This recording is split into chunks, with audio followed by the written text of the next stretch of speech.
Inaabangan ng ganitong tagpo tuwing traslasyon ang masayang pagsalubong sa andas ng Poong Jesus Nazareno na nagbabalik sa Minor Basilica and National Shrine of Jesus Nazareno o Quiapo Church. Sa traslasyon ngayong taon, dumating sa simbahan ng andas, ganap ng alas 10:50 ng umaga ng Sabado. Sa kabuuan, 30 oras, 50 minuto at 1 segundo tumagal ang traslasyon 2026 na pinakamahabang traslasyon sa kasaysayan. Lagpas-lagpas sa 15 oras na target ng pamunuan ng traslasyon. Alas 4 ng madaling araw ng Biyernes, nagsimulang umusad ang andas mula sa Quirino Grandstand, pinakamaaga sa nakalipas na 20 taon. Dire-diretso lang ang andar nito hanggang bandang alas 3 ng hapon, humantong ito ng Arlegui. Pero usad pagong ito at halos na corner na sa gitna ng dagat na mga namamanata. Walang patid ang buhos ng mga debotong nais makalapit sa poon. Panay rin ang buhos ng tubig ng mga nakatira sa gusaling nasa landas ng andas. Ang bawat patak ng tubig, hatid ay tila saglit na ginhawa sa mga debotong nagtitiis sa matinding init dahil sa matindi ring pagkakaipit.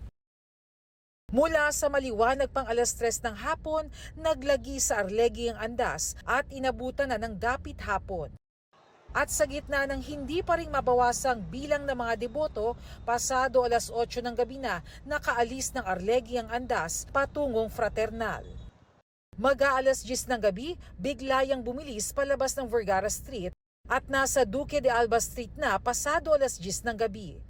Pasado alas 4 ng madaling araw, dumating ang andas sa Plaza del Carmen, tapat ng San Sebastian Church. Para sa Dungaw o Lamirata, tradisyon ng pagtatagpo ng imahe ng Jesus Nazareno at imahe ng Inang Maria, ang Nuestra Señora del Carmen de San Sebastian. Inanunsyo man ng Quiapo Church na pansamantalang ititigil ang traslasyon at ilalagak muna sa San Sebastian ng poon para sa pagkakataong makapagpahinga, kalaunay hinila ng mga deboto ang andas para ituloy ang prosesyon. Mula San Sebastian, binaybay ng andas ang Bilibid Viejo Street mag-aalas 6 na umaga hanggang inabutan na ng liwanag ang traslasyon.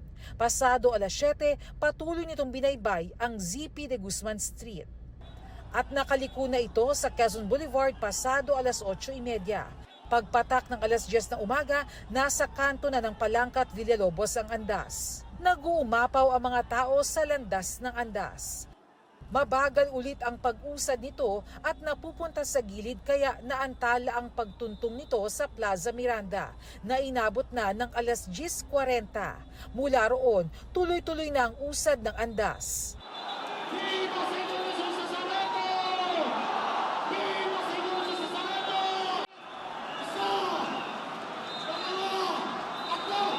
Hanggang tuluyang nakabalik sa Quiapo Church sa ganap na alas 10:50 ng umaga.